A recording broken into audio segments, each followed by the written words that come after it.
갈라디아서 4장 27절 말씀입니다. 기록된 바 잉태하지 못한 자여 즐거워하라. 산고를 모르는 자여 소리질러 외치라. 이는 홀로 사는 자의 자녀가 남편 있는 자의 자녀보다 많음이라 하였으니. 아멘.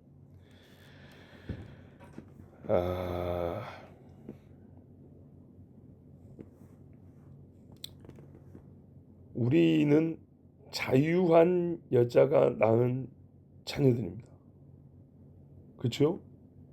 이미 우리가 앞에서 그렇게 알고 있죠. 근데 이 자유한 여자를 뭐라 그랬더니 홀로 사는 자의 자녀. 그러니까 우리를 그러면 자유한 여자는 홀로 사는 여자 이렇게 말하는 겁니다. 그죠? 그리고 상고를 모르는 자여 잉태하지 못한 자여. 뭐는 자유한 여자는 지금 사라를 이야기하는 건데 앞에는 맞아요. 불임이었으니까 잉태 못했고 애기 낳아본 적이 없으니까 산고를 모르죠. 그러니까 즐거워라 기뻐라는 애를 많이 낳게 된다는 얘기죠. 이거는 분명히 역사적 사실이고 알고 있는 바인데 여기서 딱 멈췄으면 의문이 없었을 것인데 뒤에 부분이 우리에게 의문을 발생시킵니다. 홀로 사는 자의 자녀가 남편 있는 자의 자녀보다 많음이라. 남편이 없다는 얘기인데 근데 자녀가 많다고요?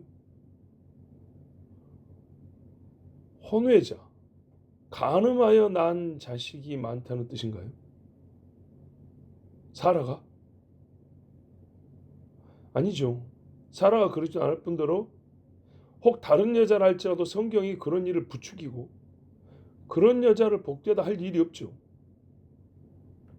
근데 지금 복되다 했단 말이에요. 오, 그래요? 형제, 나를 봐봐. 그에게는 아주 특별한 능력이 있다고 들었어. 설교 시간에 딴짓을 해도 끝나고 나고서 물어보면 다 기억 안 돼요. 잘 들어봐요. 지금 사라 이야기를 하고 있는데 잉태하지 못했고 해산의 고통을 겪어보지 못한 것은 맞는데 홀로 사는 여자라 그랬답니다. 사라가 홀로 사는 여자 아닌가요? 비교하면 하갈하고 비교했을 때 하갈이야말로 아브라함의 첩으로 중간에 들어왔죠. 사라는 그 전부터 부인이었고 안 맞잖아요. 남편이 없는 여자도 아니고 하갈만 아브라함을 남편으로 둔 게 된가요? 아니죠. 사라야말로 계속 자기 남편으로 아브라함을 가지고 있었고 오히려 하갈은 중간에 쫓겨났잖아요. 그런데 왜 어찌하여? 분명히 지금 자유한 여자 이야기하고 있는데 앞부분은 분명히 맞아요. 근데 뒤에 홀로 살았니? 뭐 남편이 없니? 남편 있는 자의 자녀보다 많이 해서 남편 있는 자는 꼭 하갈을 가리키려 말하는 것 같고 사라는 남편이 없는 여자 같고 막 이런 식이란 말이죠. 그러면 이해할 수 있습니까? 이 본문 이 한 절로 풀 수 있습니까? 어렵죠. 그런데 뭐라 하냐면 기록된 바 그랬어요. 어디서 이거는 따온 말이라는 거예요. 어디 기록이 되어 있을까요? 세상 철학자의 글이나 이스라엘 개인의 서적이 아니고 성경을 말하는 겁니다. 성경 어디에 있냐? 이사야 54장 있는데 이렇게 돼 있어요. 1절에 잉태치 못하며 생산치 못한 너는 노래할지어다. 구로치 못한 너는 외쳐 노래할지어다. 이 구로치 아파고 띵글띵글 구는 거예요. 그러니까 해산의 고통이죠. 딱 맞죠? 홀로 된 여인의 자식이 남편 있는 자의 자식보다 많음이니라. 맞죠? 이 말씀이 이 말씀. 물론 이 말씀에 또 다른 실제는 어디에 있냐면 한나가 노래하는 데 있어요. 한나야말로 애가 없었지 않습니까? 근데 나중에 한나는 사무엘 말고 아들 셋 딸들을 더 낳습니다. 습니다. 와. 그 수치를 완전히 벗어버립니다. 해산하고 자식이 있다고 했던 여인보다 더 많은 자식을 낳았습니다. 이 말씀의 역사적 실제입니다. 근데 사라는 하갈이나 사라나 똑같이 아들을 하시 낳잖아요. 그렇죠? 용 어울리기 어려운데 어쨌든 이사야 말씀을 그대로 따왔어요. 그러면 이제 이사야의 맥락을 좀 봐야 되겠죠. 그러면서 뭐라 되냐면 이 자식이 많으니까 장막터를 넓히고 줄을 길게 하고, 그러니까 천막을 크게 쳐야 된다는 얘기죠. 말뚝도 널찍널찍하게 받고. 오, 맞네. 이사야 54장 3절에는 네가 좌우로 퍼지면 내 자손은 열방을 얻으며 황폐한 성읍들로 사람 살 곳이 되게 할 것입니다. 그리고 더 이상 수치를 당하지 않을 것이다. 근데 핵심 구절이 있어요. 뭐라 하냐면 과부 때의 치욕을 다시는 기억함이 없으리니 하면서 이는 너를 지으시니 아내로 삼고 한 이는 당연히 아니 너를 지으시니가 네 남편이다. 아내로 삼은 이가 누구냐면 너를 지으니다. 하나님이라는 거예요. 그 이름은 만군의 여호와시며 내 구속자는 이스라엘의 거룩한 자시라. 온 세상의 하나님이라 칭함을 받으실 것이며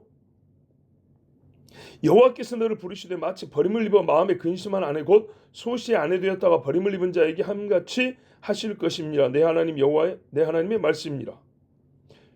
또 이거를 비유로 하는데 노아 때 사람들이 다 죽을 때 한 가족을 불러가지고 세상을 번성케 한 것처럼 그렇게 한다는 거예요. 그러면 이 이사야 54장은 누구에게 한 말이냐? 사라에게 한 말이 아니고 이스라엘에게 준 말이에요.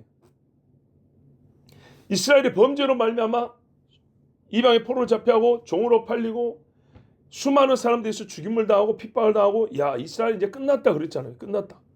2000년 만에 나라 세울 줄 누가 알았어요? 나라 세우기 직전에는 대학살이 있었고 수백만 명이 죽었어요. 개수된 것만 수백만이. 그런데 놀랍게도 그 끊어질 절체절명의 순간에 하나님이 나라를 세우는데 하루에 세우시고 이만큼 번성하고 강하게 하셨어요. 옛적에 무너진 성읍들 다시 돌아와서 다 다시 세우고 선진국에 들어가게 했어요. 요 이야기입니다. 이사야 54장 이야기는 이스라엘의 죄로 말미암아 형벌받음과 버림받은 여자 된 것처럼, 그래서 그 자식들까지 다 죽임당한 거예요. 그 자식들이 끝났다고 했는데 끝난 줄 알았는데 그루터기 하나 남은 것처럼 남은 자식이 몇 놈 있는데 세상에 그 자식들이 얼마나 번성하냐면 핍박 한 번 받은 적이 없이 계속 자식을 낳고 한 집보다 다 죽임당하고 찌끄러기 남은 애들이 다시 번성하는데 이게 더 크다는 얘기예요. 그래서 돌아와서 살 집도 필요하고 장막도 넓게 쳐야 되고 그 땅이 풍족해지고, 왜? 하나님이, 남편인 하나님이 이 집의 주인이기 때문에 그 자식들을 아버지가 돌보기 때문에 그렇게 회복한다는 얘기예요. 이게 이사야의 말씀이고 이스라엘의 구원과 회복에 대한 말씀이에요. 이 이야기를 지금 사라에게 적용을 시켰어요. 그러니까 소위 말해서 1:1 매칭이 꼭 되는 건 아니에요. 아까도 어제도 그랬잖아요. 신의 산은 이스라엘이 받은 거지만 비유적으로 율법과 믿음의 차이를 말해주기 위해서 하갈을 신의 산에 비유를 했다. 예루살렘 성전까지 하갈에다가 갖다 붙였다고. 그런 것처럼 여기 이야기는 실제로 사라가 아브라함 남편 없이 사느냐 이 말이 아니고요. 어떤 의미냐면 보세요. 처음부터 여기는 미혼 처녀를 말하는 게 아니에요. 과부되었다 이렇게 있죠. 남편이 있었는데 죽었다는 걸 얘기하는 거예요. 근데 역사에서는 사라가 먼저 죽지 아브라함이 먼저 죽지 않습니다. 그렇죠? 근데 이게 비유를 하는 거예요. 자유한 여자의 자식이 어떤 식으로 다 끊어졌는데 다시 번성할 거냐, 요거를 설명해 주기 위해서 이 비유를 갖다 쓴 거지, 비유를 만든 거지, 이게 꼭 사라에게 모든 것이 다 그대로 적용된다는 건 아니에요. 그 본뜻은 이런 겁니다. 로마서에 보면 뭐라고 되어 있냐면 여인이 남편이 살았을 때는 그의 법에 복종하고 종속되나 남편이 죽으면 그 법에서 자유로워진다 그랬어요. 그렇죠?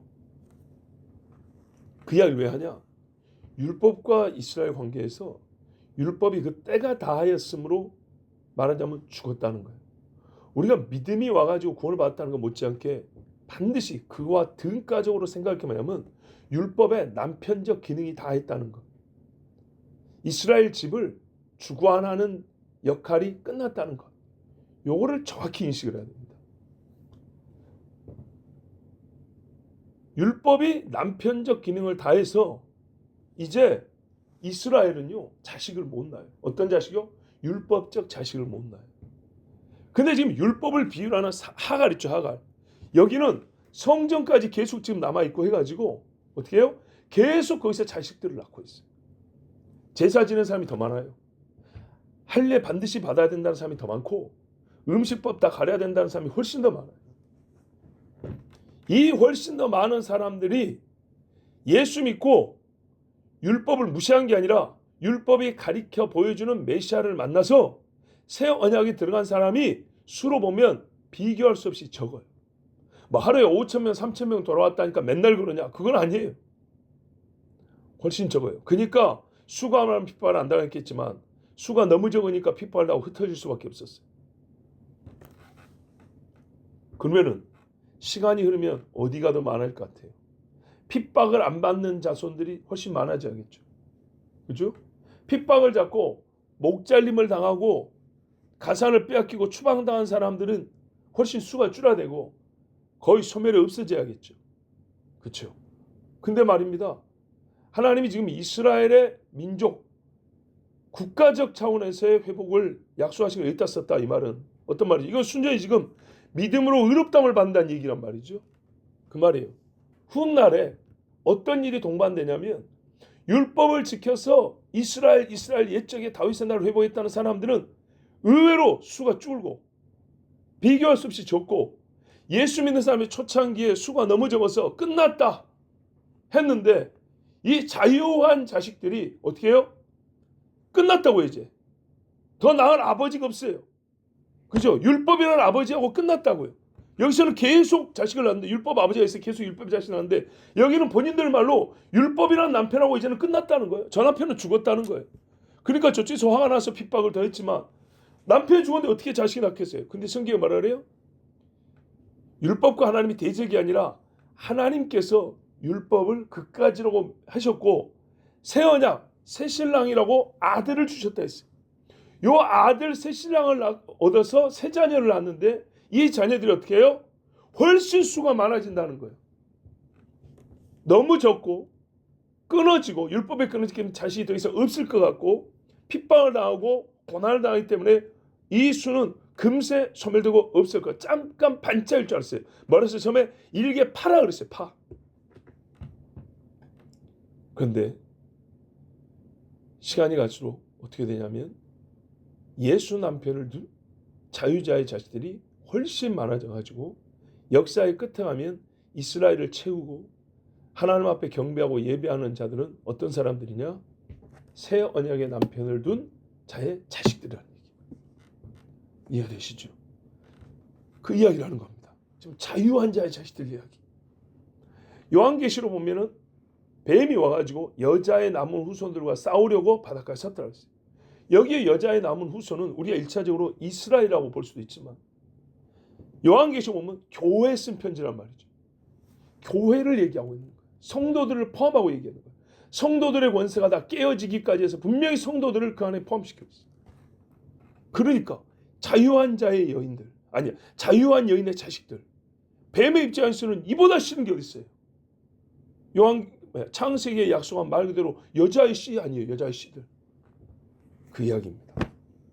그래서 사라를 얘기한 것이 아브라함이 남편이었고 아브라함보다 먼저 죽었는데 무슨 남편이 없는 여자이며 언제 과부가 된 적이 있으며 그렇게 볼 게 아니고 지금 여기서 말하는 것은 아브라함의 언약의 자손 중에 이 사라로부터 난 자와 하갈로부터 난 자, 요거를 가려서 율법 안에 머물고자 하는 자들이 어떤 처지에 있고 그리스도 예수를 믿음으로 의롭다는 사람들은 어떤 변화와 은혜를 입었는지를 지금 설명하는 그 맥락 안에서 한 말이기 때문에 역사적으로 사라와 아브라함의 관계를 정확히 1:1로 매칭할 수는 없는 거고 그건 이전에 벌써 시내산과 예루살렘을 하갈과 사라에게 이렇게 연결하는 그 특별한 연결 방법에 대해서 우리가 이미 본 바 있기 때문에 이 말씀은 아까 말씀드린 대로 그렇게 이해하면 되는 말씀입니다.